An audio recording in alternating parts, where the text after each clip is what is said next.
Hello আসসালামু আলাইকুম। আশা করছি সকলে ভালো আছেন। ঘুম থেকে উঠে দেখছি মুষলধারে বৃষ্টি হচ্ছে। গত রাতেও বৃষ্টি হয়েছিল। এই বৃষ্টি ভেজা ওয়েদারে মন বলছে খিচুড়ি খিচুড়ি। আমার মনে হয় শুধু আমার নয়, সব বাঙালির মনই বৃষ্টি দেখলে খিচুড়ি খিচুড়ি করে। তো এখন আমি আমার মনের কথা শুনে 1 কাপ পরিমাণ চাল এবং 1 কাপ পরিমাণ ডাল নিয়ে নিচ্ছি। আমি যতটুকু পরিমাণে চাল দিই ঠিক ততটুকু পরিমাণে ডাল দিয়ে সবসময় খিচুড়ি রান্না করি। এভাবে সমপরিমাণ চাল ও ডাল দিয়ে খিচুড়ি রান্না করলে আমার কাছে খেতে বেশি মজা লাগে। এই তো আমি চালগুলোকে খুব ভালো করে পরিষ্কার করে একটি স্টেনারে কিছুক্ষণ রেখে দিচ্ছি। এরপর একটি প্যানে পর্যাপ্ত পরিমাণ তেল দিয়ে দিয়েছি আর দিয়ে দিচ্ছি 1/2 কাপ পরিমাণ পেঁয়াজ কুচি ও কিছু এলাচ, দারচিনি এবং লবঙ্গ। এগুলোকে কিছুক্ষণ ভেজে নেওয়ার পর দিয়ে দিচ্ছি 1 চা চামচ লবণ, 1 চা চামচ জিরা গুঁড়া, 1 চা চামচ ধনিয়া গুঁড়া, 1 চা চামচ মরিচের গুঁড়া এবং হলুদ গুঁড়া। এগুলোকে নেড়েচেড়ে কিছুক্ষণ মিশিয়ে নেওয়ার পর দিয়ে দিচ্ছি 1 চা চামচ আদা বাটা, 1 চা চামচ রসুন বাটা। এরপর এগুলোকে কিছুক্ষণ কষিয়ে নিচ্ছি। মশলাগুলোকে কিছুক্ষণ কষিয়ে নেওয়ার পর ধুয়ে রাখা চাল এবং ডালগুলো দিয়ে দিলাম। এবার এগুলোকে মশলার সঙ্গে নেড়েচেড়ে খুব ভালো করে মিশিয়ে নিচ্ছি।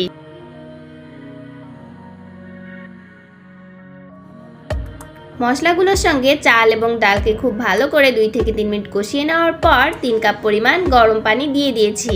এরপর প্যানে ঢাকনা দিয়ে চুলার লো মিডিয়াম আঁচে রেখে দিচ্ছি 5 মিনিটের জন্য। 5 মিনিট পর ঢাকনা খুলে 3টা কাঁচামরিচ দিয়ে আবার ঢাকনা দিয়ে ঢেকে রেখে দিচ্ছি 3 থেকে 4 মিনিটের জন্য। এতে করে খিচুড়িতে সুন্দর একটা স্মেল আসবে।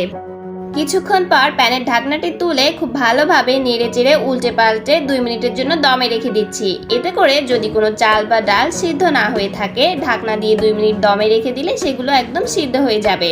বেশিরভাগ সময় খিচুড়ির সঙ্গে ডিম ভাজি খাওয়া হয়, তাই আজ খাবারে ভিন্নতা আনতে বেগুন ভাজি করব। বেগুনগুলোকে ধুয়ে কেটে নিয়ে এখন লবণ হলুদ মেখে নিচ্ছি।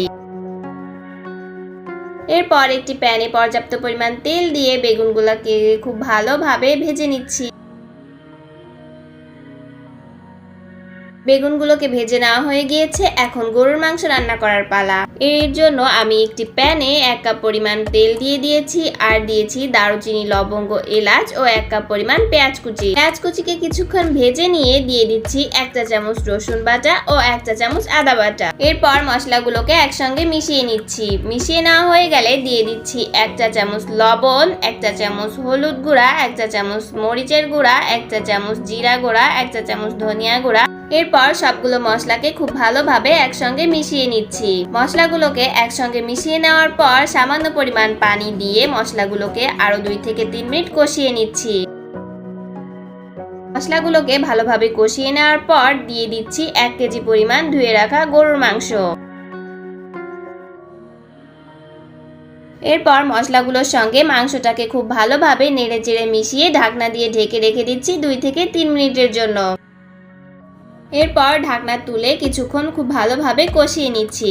মাংস যত ভালো কষানো হবে মাংসের টেস্ট তত বেড়ে যাবে। এর জন্য একটু সময় নিয়ে খুব ভালোভাবে মাংসগুলোকে কষিয়ে নিতে হবে। মাংসগুলোকে 3 থেকে 4 মিনিট খুব ভালোভাবে কষিয়ে নিয়ে দিয়ে দিচ্ছি 3 কাপ পরিমাণ গরম পানি। আমি এখানে গরম পানি ব্যবহার করেছি যেন রান্নাটি খুব তাড়াতাড়ি হয়ে যায় এবং এভাবে মাংস রান্না করলে মাংসটি খেতেও অনেক বেশি মজা হয়। এরপর ঢাকনা দিয়ে ঢেকে রেখে দিচ্ছি 5 থেকে 7 মিনিট। 5 থেকে 7 মিনিট পর আমি ঢাকনাটি তুলে কিছু আলু কুচি দিয়ে দিচ্ছি। মাংসের এই আলুটা খেতে আমার কাছে অনেক বেশি মজা লাগে। এর জন্য আমি বেশিরভাগ সময় মাংসে আলু দিয়ে রান্না করি। মাংসে আলুগুলা দিয়ে আমি ঢাকনা দিয়ে ঢেকে রেখে দিয়েছিলাম 10 মিনিট। 10 মিনিট পর আমার রান্না পুরোপুরি কমপ্লিট হয়ে গিয়েছে। এরপর আমি ঢাকনাটি তুলে ভেজে নেওয়া গরম মশলা গুঁড়ো দিয়ে দিয়েছিলাম এবং ঢাকনা দিয়ে ঢেকে রেখে দিয়েছিলাম কিছুক্ষণ। এতে করে মাংসের ভিতর অন্যরকম একটি স্মেল চলে এসেছে। Thanks for watching, take care and love you.